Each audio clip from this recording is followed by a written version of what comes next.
Boa noite, então, a todos. Vamos estar iniciando mais um estudo, do livro Merecer Feliz. Hoje, na verdade, vamos trabalhar um pouquinho diferente os assuntos relacionados ao nosso estudo, aproveitando aí duas situações. Uma delas que extraordinariamente, depois de mais de 20 anos, nós iniciamos os nossos trabalhos no domingo à noite, lá pelos anos de 1999, então vamos praticamente para 22 anos de atividade ininterrupta no domingo. Nós nunca fechamos a casa nesses últimos anos nos domingos. Sempre Natal, Ano Novo, alguém esteve lá para receber os amigos, os convidados, os interessados, e nunca fechou. E hoje, extraordinariamente, primeira vez, no domingo de Páscoa, que nós não teremos nenhuma atividade na casa espírita aos domingos. E isso, com certeza, é uma coisa boa, deve ser, né? Nada é por acaso e nada é para o mal. Justamente no domingo de Páscoa, temos uma questão bastante diferente e esperamos que energias sejam renovadas para que nós estejamos firmes no próximo domingo, fazendo os atendimentos e os nossos estudos. E também falaremos um pouco hoje, fugindo um pouco do estudo do Merecer Feliz, sobre essa questão relacionada à renovação mesmo, à reforma, a questão relacionada à Páscoa, a esse sentimento profundo de trazer vivo em nossos corações a presença do Mestre Jesus. E resgatando aquilo que nós conversamos na semana passada, relacionado à prece, que causa em nós sempre essas questões muito positivas, e para muitos ainda um mistério relacionado às questões que envolvem a fé. Mas se nós pegarmos justamente o que nós lemos no final do domingo passado, sobre a prece, o autor espiritual fala que muitas vezes é uma terapêutica menosprezada, justamente por falta desta fé. A gente ora, reza e nem sempre acredita com todas as forças da alma, com todas as fibras do coração, de que seremos atendidos nas nossas rogativas. E o autor coloca aqui algumas situações que definem bem o que significa prece na nossa vida. A prece é um bombardeio de luz, rompendo o campo tóxico da aura e alcançando o corpo espiritual. Justamente a parte espiritual de nós que é atingida por esse bombardeio de luz. É uma limpeza provocada por impulsos mento-eletromagnéticos na corrente dos nossos chakras e dos nadis, restaurando o equilíbrio e causando uma agradável sensação de sossego na intimidade. E ele ainda faz aquela comparação que recolhe no universo do fluido cósmico energias de matéria rarefeita que resulta do pensamento dos espíritos superiores, armazenando farto suprimento de flocos de saúde e vitalidade. Então a prece realmente é um recurso que precisa ser utilizado, porque ela traz para nós esse conforto por um lado e esse fluxo de energia extraordinariamente superior que nos auxilia em muito no nosso dia a dia. Então sempre que nós estivermos, e no momento atual não raro estamos com as nossas energias mais debilitadas, quando estamos de certa forma um pouco mais desanimados e apáticos frente aos desafios da vida, quando ainda estamos sentindo no nosso coração esse grau de desânimo, é importante que a gente recorra à terapêutica da prece, que não menospreze este recurso, que não desdenhe desta possibilidade que temos de entrar em sintonia com energias superiores, de buscar na fonte essas energias diferenciadas que restauram as nossas energias e que restauram a nossa força. Então, justamente quando estamos nessas situações, é que não podemos esquecer de buscar este recurso. Maria João de Deus, no livro Cartas de uma Morta, ela traz uma mensagem muito bonita relacionada à prece. Ela, junto com seu mentor, analisando, distanciada do globo terrestre, analisava que tinham correntes de luz, feito raios no sentido contrário, partindo da Terra para o céu, extremamente luminosos. Alguns muito fortemente luminosos, outros um pouco mais fracos. Uns atingindo alturas inimagináveis e outros tendo alturas não tão elevadas. E perguntando ao mentor o que eram esses feixes luminosos, o mentor esclarece que são rogativas vindas da terra em direção ao Criador, em direção aos santos, aos anjos, aos protetores. E convida Maria João de Deus, mãe do Chico, para que pudesse entrar em sintonia com algum ou alguns destes feixes luminosos que partiam da terra para o céu. E particularmente um feixe extremamente luminoso chamou a atenção de Maria João de Deus. Ele era bem mais luminoso, de uma luz muito mais forte do que os demais, e alcançava, segundo ela própria diz e relata no livro, uma altura infinita. Ela não conseguia enxergar aonde terminava esse fluxo de luz intensa.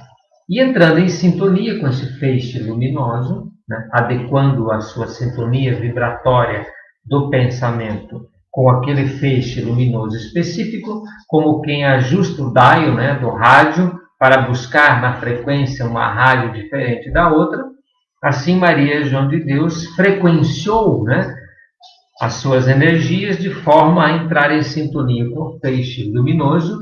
E qual não é a sua surpresa? Que imediatamente capta pensamentos e sentimentos de uma mãe. E aí a visão espiritual se abre automaticamente e instantaneamente para Maria João de Deus, que entra em sintonia então com esta alma de uma mãe que roga ao Pai pelo filho moribundo. Um filho extremamente faminto, junto ao seu peito murcho, e ela roga alimento para o filho carente. Fez a prece com tamanho ardor, com tamanho sentimento e com tamanha fé, que impulsionou justamente este fluxo de energia luminosa para alturas inimagináveis, que muitos acorrem. Assim como Maria João de Deus, já percebendo a rogativa da mãe, já trata ali mesmo, junto com outros, de verificar possibilidades nas imediações para que encontre alguma alma que seja de um vizinho, de alguma pessoa, que seja intuído a procurar aquela mãe para que possa garantir-lhe alimento, como acontecem muitas vezes na vida de todos nós. Em momentos difíceis, como que num passe de mágica, se apresentam para nós alternativas advindas de amigos, anjos que estão na nossa vida e que, de uma forma ou de outra, nos auxiliam naquele momento extremamente difícil. Pessoas que permanecem conosco mais tempo e alguns que aparecem de forma instantânea e depois somem como se nunca tivesse existido. Quantas vezes isto já não aconteceu com muitos de nós, nestes momentos mais difíceis?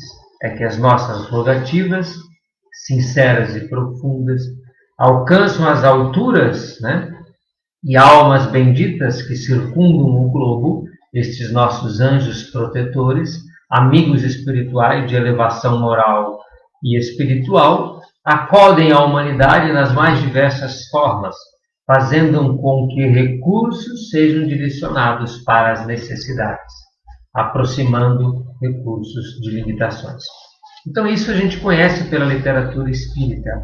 É muito interessante também, falando da prece, na obra Sexo e Destino, de André Luiz, aquela passagem em que uma mãe está, e no caso também vó, está desencarnando por motivos de doença, dentro de um determinado tempo de vida já necessário. Existe uma situação familiar específica muito delicada, que envolve aí uma infidelidade daquele que aí está velando pela esposa, mas que já tem um caso com uma outra pessoa e que só aguarda o desencarne daquela senhora para oficializar a questão dos seus sentimentos. Sem entrar em muitos detalhes, nós vamos perceber que a equipe espiritual já está presente para recolher aquela alma. Já se encontra aí o Félix, que é um dos mentores da obra, André Luiz, que relata o acontecido no livro Sexo e Destino, todos eles já organizando junto dos médicos espirituais a ruptura do perispírito para que o espírito possa ser direcionado aos cuidados no plano espiritual e que, evidentemente, o corpo possa ser zelado. Estão ali já providenciando e ultimando as situações relacionadas ao desencarne, quando não é surpresa para todo mundo, inclusive para Félix, que era o mentor, foi pego de surpresa quando um jato luminoso vem de alturas infinitas, não calculáveis e não verificáveis, e atinge os chakras, principalmente os plexos da nossa morimbuda, e ela recebe uma dose extra de energia extraordinária. O seu coração se acelera, os seus circuitos vitais se amplificam, todo o seu conjunto recebe uma tonificação extra e ela começa a respirar com mais facilidade, qual não é a surpresa de todos que aí estão presentes. Esta senhora recobra a lucidez e vive mais um período. Félix, pego de surpresa, sem entender absolutamente nada do que está acontecendo, ele que havia sido designado para providenciar o desencarne daquela senhora, afasta-se um pouco, amplia o campo de visão e repara num cômodo ao lado, num outro quarto ao lado, o neto da dita senhora, de joelhos, rogando ao pai que segurasse ou que permitisse que sua avó permanecesse viva por mais algum tempo. Relato verdadeiro, comprovado, que mostra que a prece tem, sim, em todas as situações, os recursos movimentados atendidos. O jovem neto fez com tamanho ardor, fé e segurança que as autoridades do infinito julgaram por bem conceder um tempo extra àquele ou àquela que desencarnaria. E o fez de forma imediata, sem pedir permissão para ninguém, inclusive sem avisar o próprio Félix, que era designado para o desenlace daquela senhora. Então, quem está lá em cima não precisa pedir bênção, como se diz para ninguém. Ouvindo nossas rogativas e as nossas preces, em determinadas situações, delibera e pronto. E quem está como preposto, ou aqueles que são instrumentos da vontade divina, instrumentos da vontade do Senhor, nosso Mestre Jesus, executam e obedecem de forma imediata. Então está aí mais um exemplo do como as nossas preces são atendidas e de como nós temos que movimentar esses recursos interiores com muita fé. Sempre que formos orar, portanto, é extremamente necessário que a gente possa fazê-lo com extrema fé, com todas as fibras da alma. Então, nos momentos atuais, em que as dificuldades parecem ser maiores do que as nossas forças, em que nos sentimos como que reféns de situações exteriores inimagináveis, que nos atingem com toda esta força e que podem causar em muitas situações de medo, de insegurança, é fundamental que nós possamos nos conectar com essas fontes divinas. Pensemos na prece justamente como isso. É uma ligação. É como se nós fôssemos utilizar o celular para fazer a ligação para alguém. Nós não duvidamos que teremos êxito em falar com aquela pessoa. E se às vezes não conseguimos falar com ela no momento, gravamos uma mensagem. Aquele áudio será ouvido no momento oportuno. Ninguém duvida disso. Agora, se você pegar um contato no seu celular e enviar um áudio, você vai ter certeza absoluta que em algum momento o outro lado, objeto do nosso desejo, vai ouvir o que falamos e vai atender o nosso pedido, ou vai nos dar as respostas que nós precisamos. A prece é exatamente isso. Ao invés de usarmos o celular, usamos os recursos do coração, do sentimento e da nossa mente, a sabedoria, a inteligência, a fé, em última instância, para, através desses recursos e o nosso aparelho espiritual, perispiritual, movimentar os recursos que estão disponíveis no fluido cósmico universal que nos envolve, para que este recado, para que esta rogativa, esta prece, atinja aquele que é o objeto das nossas preces. Então, vamos orar. Vamos nos unir, todos nós, em sentimentos profundos de oração, em benefício daqueles que sofrem, daqueles que estão hoje nos hospitais, aqueles que se encontram com problemas de saúde, sejam eles quais sejam, que estão à espera de oxigênio, daquelas famílias que encontram-se em desespero pela perda dos entes que amam, por toda uma quantidade inúmera de pessoas que se encontram rendidas dentro das suas residências, algumas impedidas de trabalhar, muitas outras com problemas que se somam aos de saúde e de sofrimento, que são problemas financeiros, econômicos. Então, estamos, de fato, passando um momento de profunda crise na nossa humanidade. Sabemos nós, num processo natural de colher aquilo que se planta. Houve, provavelmente, no passado, momentos em que poderíamos ter agido de forma diferente. Poderíamos ter, todos nós, enquanto humanidade, nos precavido de forma melhor. Ter estabelecido entre nós relações que pudessem facilitar nesse momento um socorro, que pudessem facilitar nesse momento os recursos disponíveis para tantos que necessitam. De uma forma geral, grande parte da humanidade ainda se coloca muito presa às questões do egoísmo, do orgulho, da vaidade, mas principalmente do egoísmo, buscando os interesses pessoais, mais dentro do individualismo, do individual, do que o coletivo, do que cooperar e compartilhar e colaborar com os outros. É o momento agora de nos unirmos, de estarmos juntos uns dos outros, para que juntos possamos trazer não só os recursos necessários, mas as soluções necessárias. Sozinhos não conseguiremos, mas juntos, em oração, em prece, rogando ao Pai e aos amigos espirituais que nos acolham, que nos fortaleçam para enfrentar esses momentos como devemos, haveremos de vencer. Com toda a certeza, haveremos de vencer. Eu vou aproveitar e vou trazer uma outra reflexão que nos fala desses movimentos profundos da alma, que são movimentos de fé, desses movimentos que mostram o quanto nós podemos e devemos ter esta fé inabalável naquele que nos ama, naquele que é nosso Pai. Nós andamos muitas vezes equivocados com relação a isso, porque Deus, evidentemente, além da onipresença, da onisciência, traz em si uma onipotência.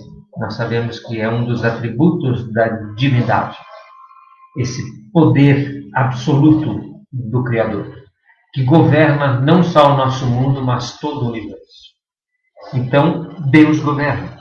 Mas nós sabemos que num processo de delegação de autoridades, Deus transfere a muitos dos seus filhos este poder, e que está em cada um de nós, dentro da nossa liberdade, dentro do nosso livre-arbítrio.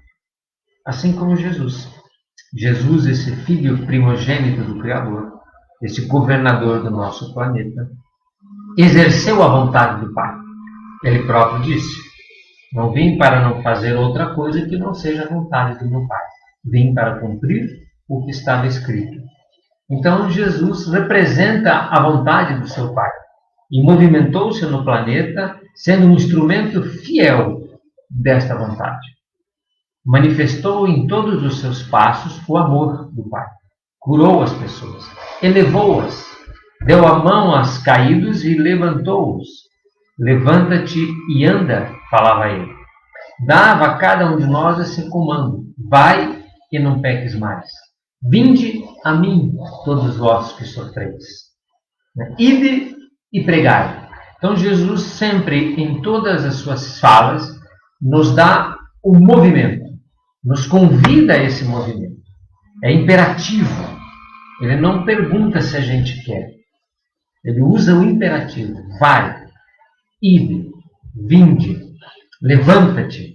Então Jesus, vinde a mim as criancinhas.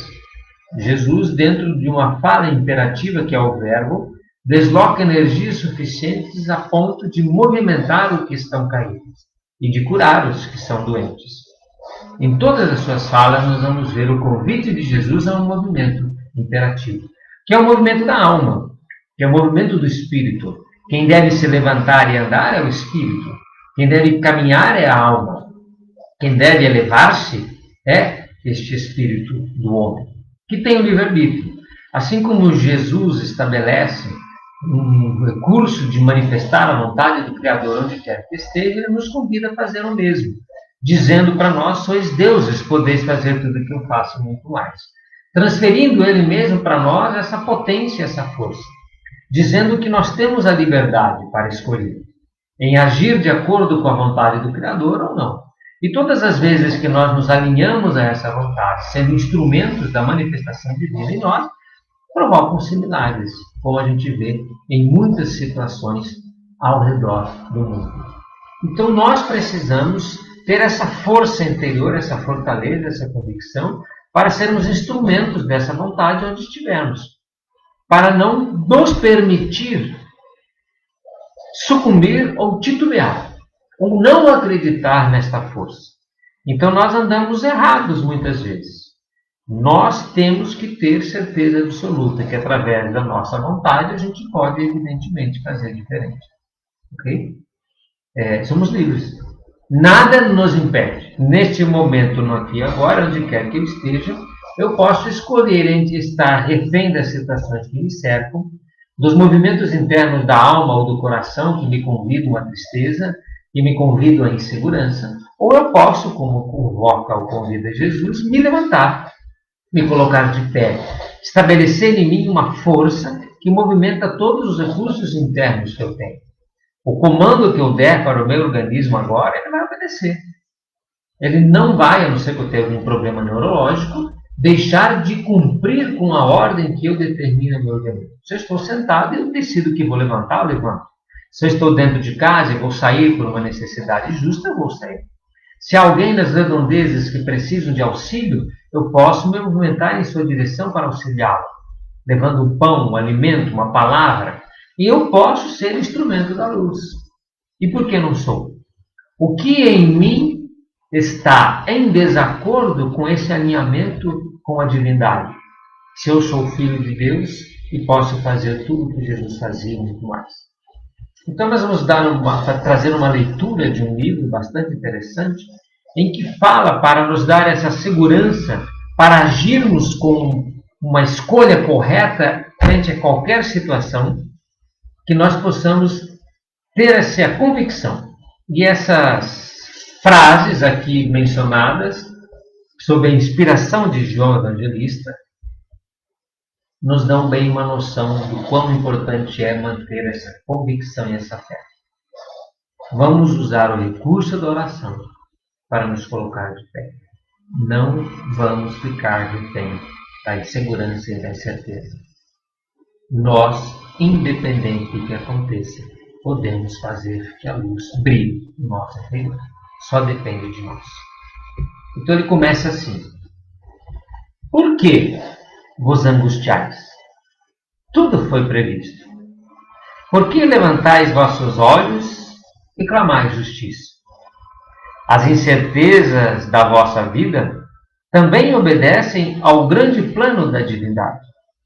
Vossas angústias, calamidades, como a que nós estamos vendo, erros e provas continuadas, não ensombram nem contradizem a soberania universal de Deus.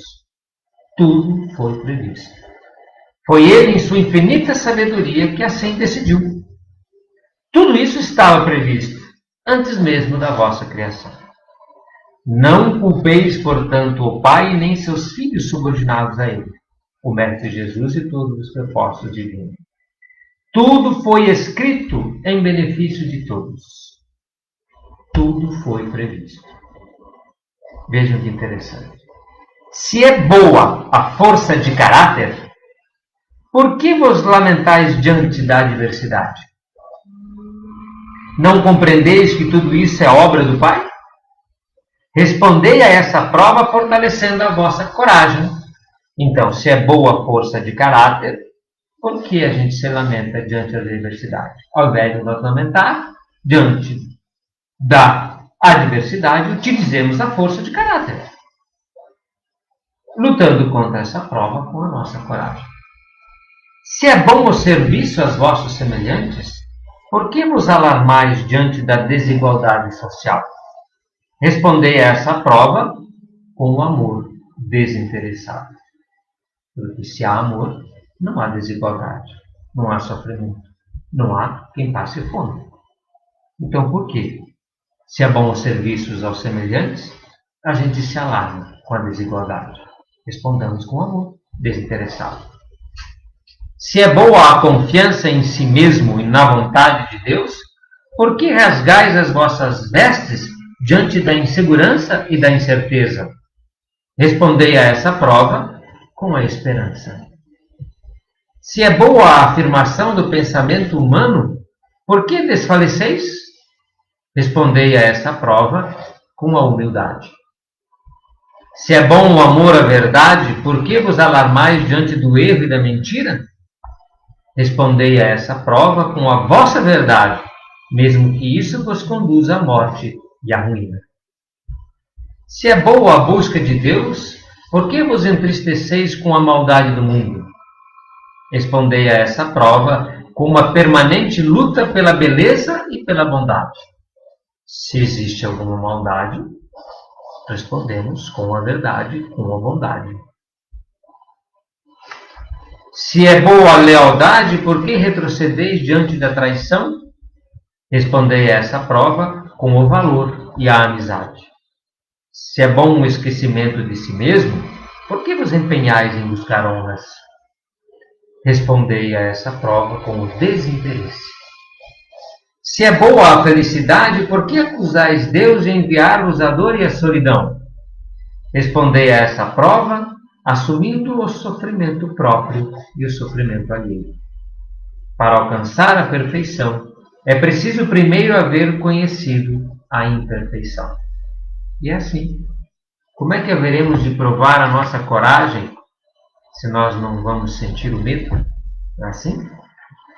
Então, diante das provas que se apresentam no dia de hoje, as situações que estão acometendo a nossa humanidade, façamos uma prece, unamos os nossos sentimentos a dos nossos irmãos, confiemos na paternidade divina e vamos utilizar os recursos que dispomos em nosso interior, que são muitos. Vamos nos levantar e vamos dar as mãos uns aos outros. Não vamos sucumbir. Não haveremos de ser vencidos. Primeiro porque a morte não existe. Haveremos de viver ainda eternamente. Aqui ou em outro plano. Encarnados ou desencarnados. Então Deus cuida de todos nós em todos os planos. Estaremos sempre vivos em uma ou em outra dimensão. Então não iremos sucumbir nunca porque somos indestrutíveis, somos imortais. Viveremos para sempre. Mas nos momentos atuais em que nos encontramos encarnados, preservemos a vida física e a saúde, utilizando os nossos sentimentos e pensamentos da forma correta, orando e pedindo ao Pai que traga o socorro àqueles que mais necessitam e que sejamos nós, sempre que pudermos, este socorro, manifestando a vontade de nosso Pai. E assim seja, então até domingo que vem, aí sim estaremos no Caritas, trabalhando uns pelos outros. Que Deus nos abençoe. Boa noite.